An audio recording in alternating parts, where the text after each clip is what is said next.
Hello, good morning. आता पावसाळा चालू होण्या अगोदर ना म्हणलं एकदा तरी आमरस करून घ्यावं, कारण की पावसाळा जर चालू झाला ना तर आंबे काही इतके व्यवस्थित येत नाही आणि ते आमरससुद्धा छान लागत नाही. आता आमरस बनवताना मी साखर आणि मीठ दोन्हीही टाकते. त्यानंतर आता रोज संध्याकाळी अभ्यासाचं ठरलेलं असतं आणि खूप छान अभ्यास करतो.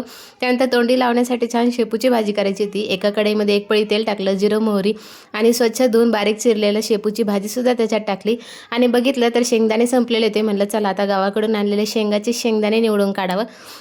आता गावाकडच्या शेंगदाण्याची चव एकदम छान असते आणि कलरसुद्धा खूप छान असतो. त्यानंतर छान शेंगदाणे निवडून घेतले आणि एका मिक्सरच्या भांड्यामध्ये 10 ते 12 हिरव्या मिरच्या आणि शेंगदाणे छान आबडधबड काढून घेतले आणि तेच या कढईमध्ये ट्रान्सफर केले. थोडंसं मीठ टाकल्यानंतर आणि छान परतून दिल्याच्यानंतर भिजत घातलेली मुगाची डाळसुद्धा याच्यामध्ये टाकून वाफ काढून घेतली आणि शेपूची भाजी एकदम छान तयार झाली. तुम्हीसुद्धा एकदा नक्की ट्राय करून बघा.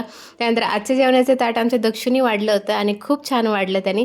त्यानंतर त्याला काहीतरी ट्रीट द्यायचं म्हणून त्याला आज मी शाळेतून येताना असं छान एक चार्ट, भारताचा नकाशा आणि जगाचा नकाशासुद्धा आणला होता आणि त्यासोबत त्याला एक छान बुकसुद्धा आणलं होतं.